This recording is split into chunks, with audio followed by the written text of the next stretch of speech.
Bienvenidos a NTD en español, soy Mayra Jaime y vayamos directo con la información de hoy sábado 10 de diciembre.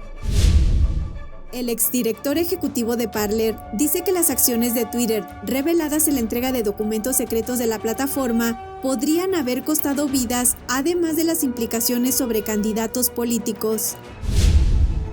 Un informe revela cómo el magnate George Soros está influyendo en la opinión pública alrededor del mundo. Un influencer taiwanés expuso cómo YouTube está censurando las protestas en China. Acusa a la plataforma de venderse a sus proveedores publicitarios.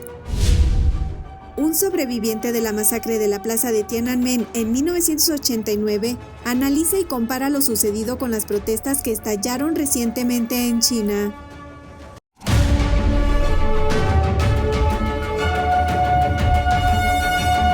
Iniciamos con el tema de los llamados archivos de Twitter. La censura no solo fue contra el expresidente Trump, sino también contra otros candidatos políticos. Escuchamos a un experto que dice que las acciones de Twitter podrían haber costado vidas en algunos casos.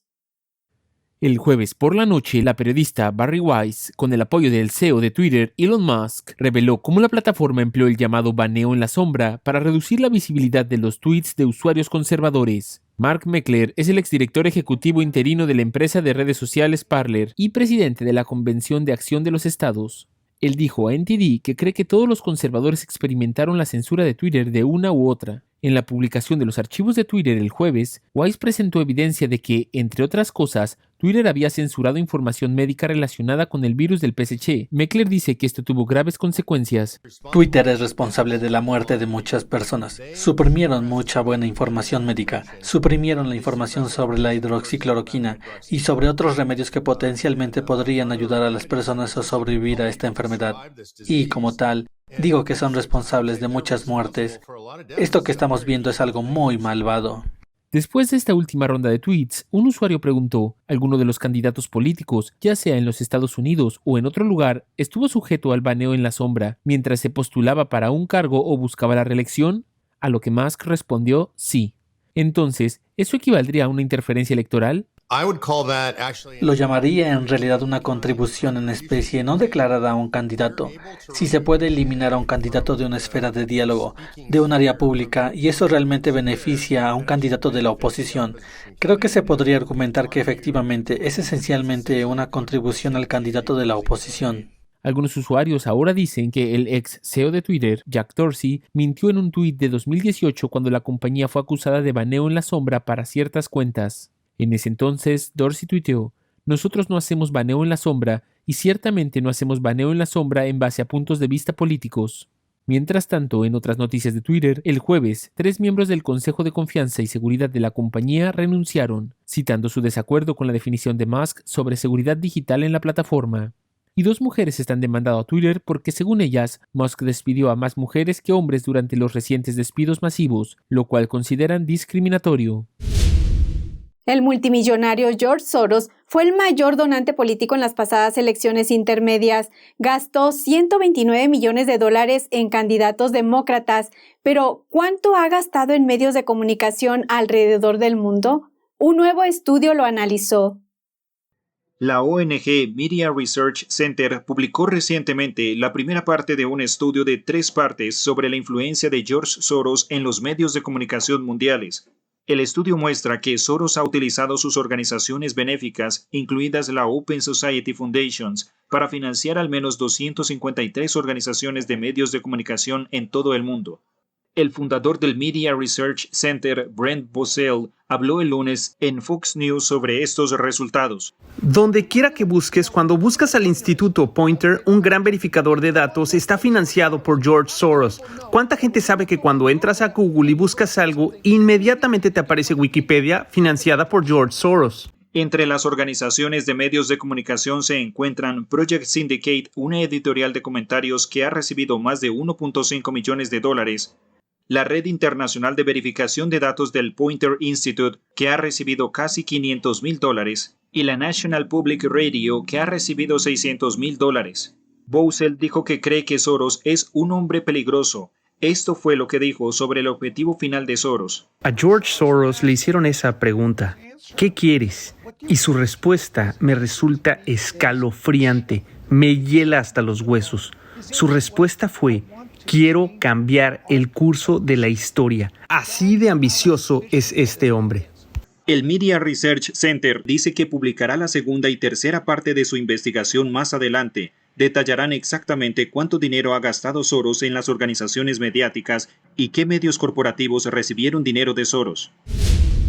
En un caso relacionado con la libertad de expresión de los estudiantes universitarios, un juez falló recientemente a favor de 3 estudiantes que demandaron a su colegio comunitario de Fresno. Uno de los estudiantes y un abogado nos hablan del caso. El 14 de octubre, un juez federal de distrito ordenó al campus universitario de Clovis que abandonara su política de expresión que había suprimido los puntos de vista de un grupo de estudiantes. El personal del colegio comunitario retiró los carteles de unos estudiantes que criticaban el autoritarismo. Alejandro Flores, fundador de Jóvenes Estadounidenses por la Libertad, dijo a NTD que todo este proceso le había pillado por sorpresa, ya que no se lo esperaba en absoluto. Si está pasando aquí en mi escuela, está pasando en otros campus. Esta zona es bastante conservadora. En noviembre de 2021, Daniel Flores y Juliet Colunga obtuvieron la autorización para colocar volantes anticomunistas de su organización estudiantil conservadora en tablones de anuncios dentro de los edificios del campus. Es parte del evento anual del grupo llamado Semana de la Libertad. Todo lo que queríamos hacer era poner estos volantes en nuestro campus universitario para que los estudiantes sepan que bajo el comunismo muchas personas han muerto. La política de carteles de la escuela prohibía los volantes con lenguaje o temas inapropiados u ofensivos. Jeff Seaman, abogado de la Fundación para los Derechos Individuales y la Expresión, presentó la demanda el 20 de agosto de 2022 en nombre del grupo de Flores, Jóvenes Estadounidenses por la Libertad. La concesión de la medida cautelar por parte de la Corte fue una gran victoria para nuestros estudiantes. Y esperemos que este caso reivindique finalmente sus derechos en su totalidad. La demanda argumenta que la política de la escuela discrimina los puntos de vista de los estudiantes en un foro público y que es inconstitucional en virtud de la primera enmienda a prohibir expresiones que el gobierno considera ofensivas. Anthony de María, abogado representante del colegio y del distrito, dijo a NTD que el distrito y el colegio comunitario Clovis valoran los derechos de la primera enmienda de todos los estudiantes y el personal. Con ese fin, la política de volantes en cuestión ya fue reemplazada y todos los clubes del campus pueden publicar sus materiales sin ninguna de las preocupaciones previamente planteadas. Quiero que la gente exponga sus ideas, sus creencias y que intercambien y tengan una conversación, porque esa es la única forma en que realmente puedes crecer como persona. Puedes aprender, puedes averiguar qué ideologías son mejores comunicándote. El juez dictaminó que la cita política anterior del colegio socava el propio interés del colegio en fomentar la diversidad de puntos de vista en el campus, frustrando así, en lugar de promover, la misión educativa básica del colegio. El caso sigue su curso, pero la acusación solicita un mandato judicial permanente y que se conceda una indemnización monetaria por daños y perjuicios a los estudiantes. David Lam, NTD Noticias, California. YouTube parece estar moderando los contenidos relacionados con las recientes protestas contra los cierres en China. Un youtuber dice que hizo una prueba para ver qué palabras lo desmonetizarían. En un video publicado la semana pasada, el youtuber taiwanés Ba Zhong, que tiene más de 600,000 seguidores, puso a prueba las normas de desmonetización de YouTube. Hizo un video sobre las protestas contra los cierres que ocurrieron en varias ciudades chinas a finales de noviembre y probó subirlo utilizando diferentes títulos. Primero cambiemos el título. Este es seguro. Se puso verde. Probaré con otro título. La prueba muestra que los títulos que se refieren a las protestas de determinadas maneras se desmonetizan. Eso significa que el creador del contenido no puede obtener los ingresos que generan los anuncios que se muestran durante el video. Al desmonetizarlo, el video se mostrará a menos usuarios.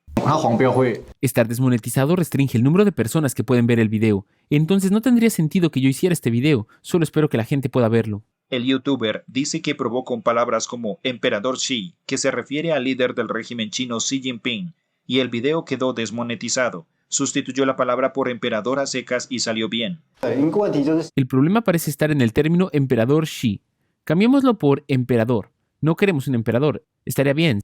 Sí, emperador funciona, pero no puede ir con Xi. Su ensayo también descubrió que palabras como movimiento del papel en blanco y varias provincias parecen provocar la desmonetización. Las protestas en China también se conocen como el movimiento del papel en blanco porque muchos manifestantes sostenían hojas de papel en blanco. El movimiento del papel blanco se llevó a cabo en varias provincias. No funciona. El problema es con varias provincias. Varias provincias no está permitido. El youtuber criticó a la plataforma por presuntamente moderar contenidos relacionados con el régimen chino. Su video ha generado más de 400,000 visitas en 2 días. Si fuera una plataforma china tendría sentido, pero se trata de una empresa estadounidense. YouTube, ¿qué estás haciendo? No te dejes secuestrar por los proveedores de publicidad. YouTube tiene que alzar la voz. NTD se puso en contacto con YouTube para pedirle comentarios, pero no obtuvo respuestas antes de esta emisión. Ahora vamos a un breve corte y regresando le tenemos una entrevista con un experto que nos explica cómo una iniciativa que surgió en Madrid está contrarrestando el comunismo en Iberoamérica. Lo espero después del corte.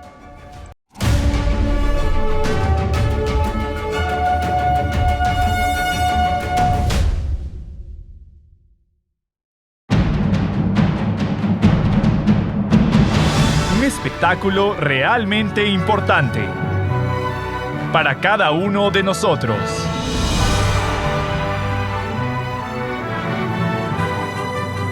Esto es lo que ha estado esperando. Véalo por lo menos una vez en la vida. Shen Yun. Cada año un espectáculo completamente nuevo. A lo largo de la historia, las personas de fe han sido puestas a prueba para defender sus creencias, y el siglo XXI no es la excepción. Pero en un mundo modernizado hay una batalla que no solo busca destruir a los creyentes, sino a cada persona. Porque hay mensajes que dan un gran lugar a confusión y que terminan siendo un diálogo con el mal. What we are called upon is to tell the truth, to stand for the truth, no matter what. Otherwise, we're going to see a period of darkness like we have never seen before.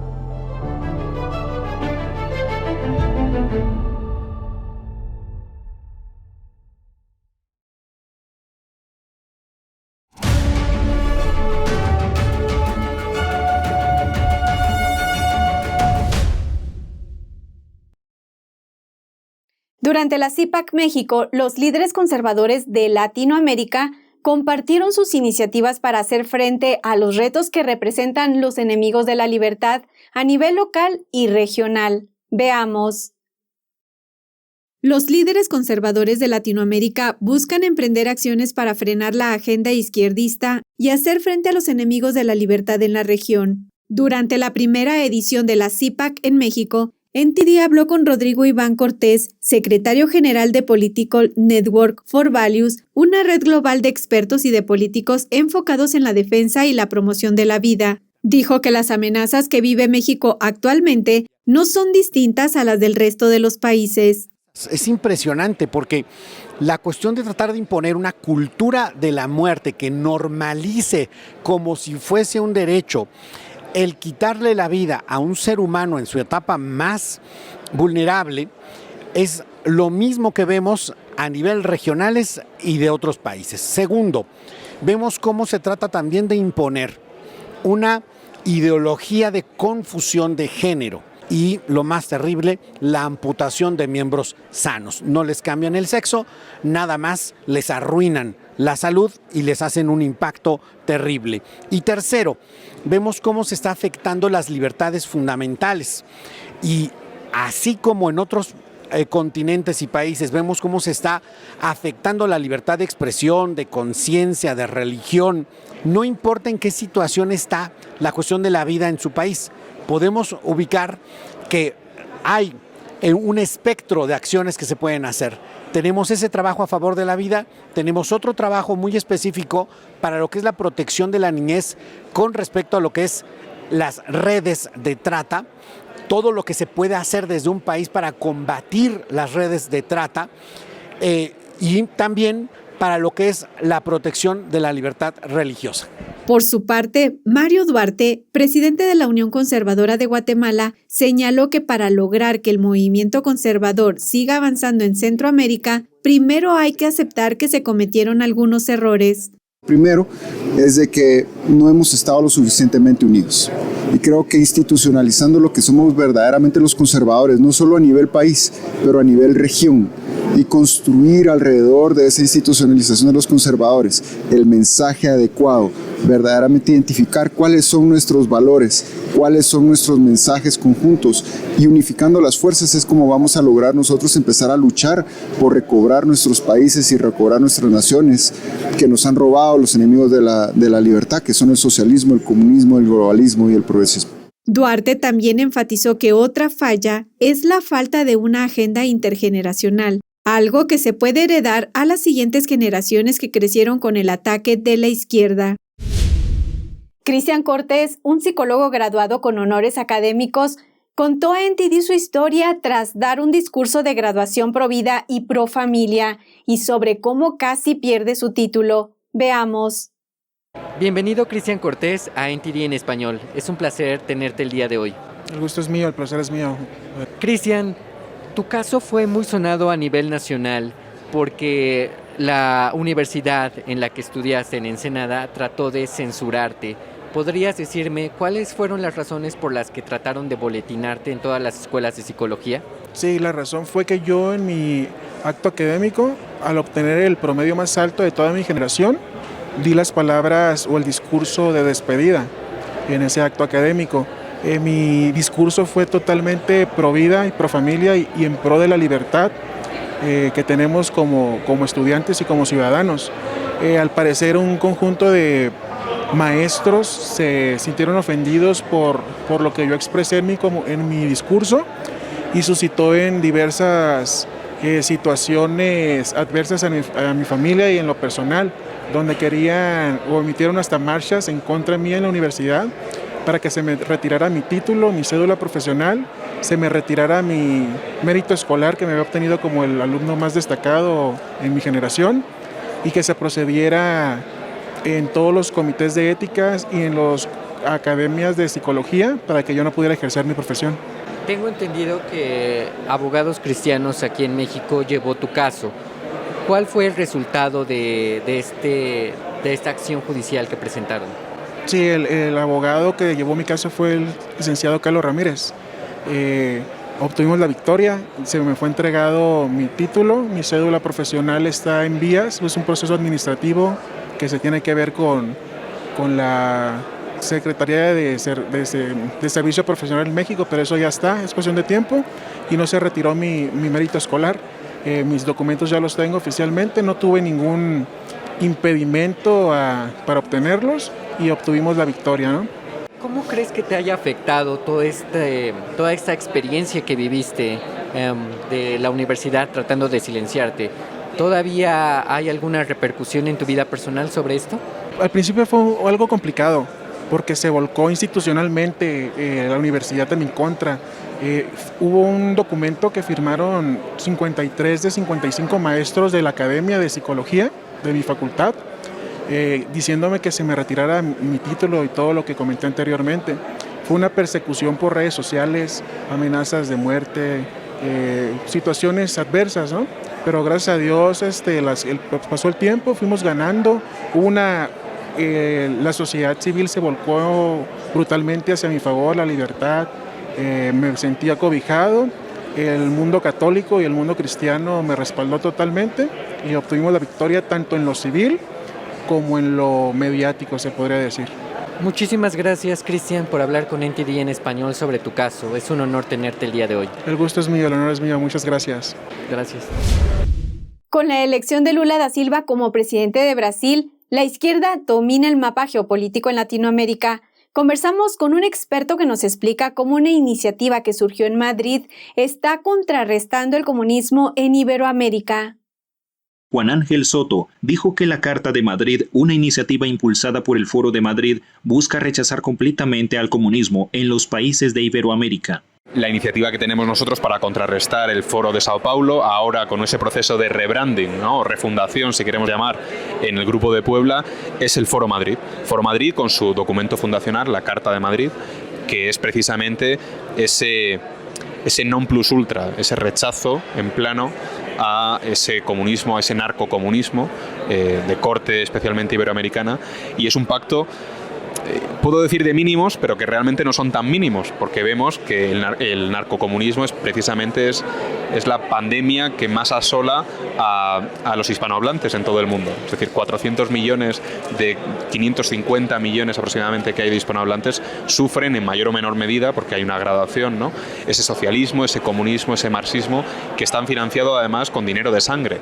La Carta de Madrid está respaldada actualmente por más de 160 figuras políticas destacadas que la han suscrito, entre los que se encuentran el diputado brasileño Eduardo Bolsonaro, la exdiputada venezolana María Corina Machado y el presidente de Vox, Santiago Abascal, uno de los principales impulsores de esta iniciativa. Soto dijo que la Carta de Madrid es una iniciativa fundamental para frenar al enemigo del comunismo. Estamos en la batalla y vamos no solo resistiendo, sino avanzando, pese a lo que parezca, ¿no? En el sentido de que el continente se está tiñendo de rojo una vez más. Soto dijo que la iniciativa del Foro de Madrid ha tenido una buena recepción por parte de los políticos conservadores en Iberoamérica. Creo que está sirviendo también para despertar a esta derecha quizá un tanto cobarde o un tanto ignorante de su sueño, ¿no? De su mundo de ficción.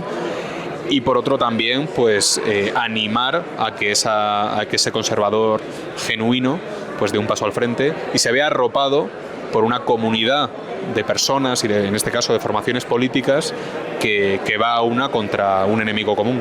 El director también consideró que el avance de la izquierda más radical se dio debido al control de la prensa a través de la coordinación y financiación internacional entre diferentes grupos comunistas. Un funcionario cubano dice que Estados Unidos está impidiendo que algunos de los mejores jugadores de Cuba participen en el próximo Clásico Mundial de Béisbol. Cuba pidió el mes pasado a varios jugadores que representaran a su país de origen en el Clásico de Béisbol en marzo de 2023. Los jugadores desertaron en los últimos años de la isla caribeña famosa por su talento beisbolístico. Otros se ofrecieron voluntarios para jugar en el Clásico representando a Cuba por su cuenta. El viceministro de Asuntos Exteriores de Cuba afirma que Estados Unidos autorizó la participación de Cuba en el Clásico, pero aún no aprueba que los jugadores cubanos afincados en Estados Unidos compitan en el evento con el equipo de su país. Los medios estatales cubanos informan que más de 650 peloteros cubanos desertaron a Estados Unidos y otros países en los últimos 6 años. Se espera que Cuba juegue su primer partido del Clásico en Taiwán el 8 de marzo. También se jugarán partidos en Tokio y Phoenix y el campeonato tendrá lugar en Miami el 21 de marzo. Ahora vamos a un breve corte y si aún no lo ha hecho, suscríbase a nuestro canal de NTD en español. Active la campanita para recibir las notificaciones. También les invito a ingresar a es.theepochtimes.com, en donde encontrará el mejor contenido en español y sin censura. Ya regresamos.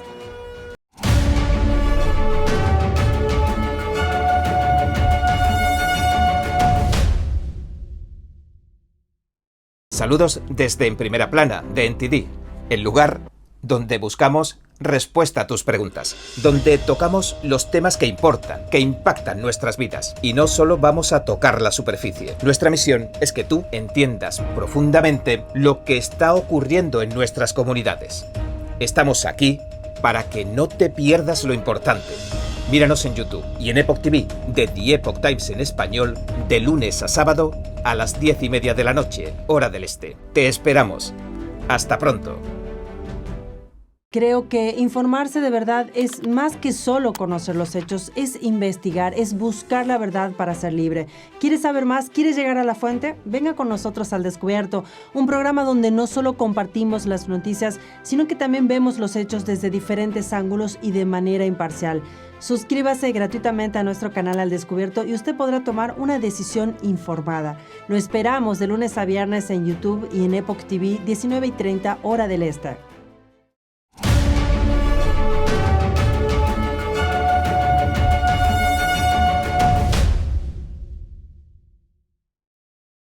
El Partido Comunista Chino está tomando medidas Para seguir reprimiendo las protestas ciudadanas que estallaron en el país en las últimas semanas, NTD habló con un sobreviviente de las protestas de Tiananmen, el Dr. Yang Yan Li, quien analiza cómo estas protestas también impactan al mundo.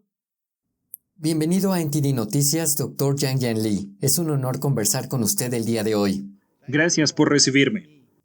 Desde el 26 de noviembre, la revolución del papel blanco ha aparecido en varias ciudades de China. Como sobreviviente de las protestas de Tiananmen, ¿qué similitudes ve entre las protestas de 1989 y las que están teniendo lugar en China? Sí, como alguien que participó en las protestas de Tiananmen en 1989, no puedo evitar sentir los recuerdos de aquel momento con los acontecimientos que están ocurriendo ahora en China. Y creo que los jóvenes se han unido para un esfuerzo conjunto e intentar impulsar el cambio. Ese espíritu es similar al que tuvimos hace 33 años, pero por supuesto también hay muchas diferencias. Una de las diferencias es que los manifestantes de ahora que se han alzado tardaron muy poco en exigir que el líder renuncie.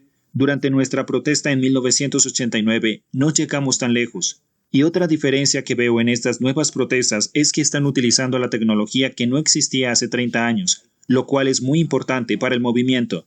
Así que el movimiento pudo extenderse muy rápidamente por todo el país, en gran parte gracias a la nueva tecnología, y el mundo se enteró de lo que está pasando, casi simultáneamente. Eso es muy significativo. El régimen chino ha relajado las restricciones del COVID-19 en algunas ciudades en respuesta a las protestas nacionales. ¿Considera que estas medidas calmarán las protestas? Sí, un montón de ciudades en China ahora están levantando las restricciones para relajar las políticas de cero COVID. Creo que este es el primer resultado directo de estas protestas, lo cual celebro. Pero, al mismo tiempo, quiero advertir al mundo que no debemos subestimar la determinación de Xi Jinping y del régimen del PSC de tomar medidas represivas, porque estas protestas se han reducido por el miedo que la gente tiene a Xi Jinping y al régimen del PSC. Y entonces el miedo es muy importante para el dictador, para gobernar y controlar, y con eso reducido, creo que Xi Jinping hará todo lo posible en su poder para reavivar el miedo, para afirmar su control. Así que creo que van a reprimir las protestas, y Xi Jinping hará uso de todos los recursos a su disposición para rechazar las nuevas protestas, y al mismo tiempo la gente estará confundida y dirá, oh, mira, relajaron la política COVID que había, así que debemos estar contentos. Sí, este es el resultado. Si no hubiesen habido protestas, no tendríamos un resultado. Pero al mismo tiempo no podemos olvidar a Xi Jinping, lo que Xi Jinping está tratando de hacer. Siempre uso el ejemplo de la película La lista de Schindler. En esa película hay una escena en la que un ingeniero judío encarcelado tuvo la valentía de dar sugerencias a un oficial alemán, y sus sugerencias resultaron ser correctas, pero él fue demasiado osado y el oficial alemán no pudo aceptar eso. Así que el oficial alemán reaccionó disparándole en el acto, y luego ordenó que se siguieran sus sugerencias. Así que eso es exactamente lo que Xi Jinping está tratando de hacer. ¿Cómo puede impactar la revolución del papel blanco en el mundo?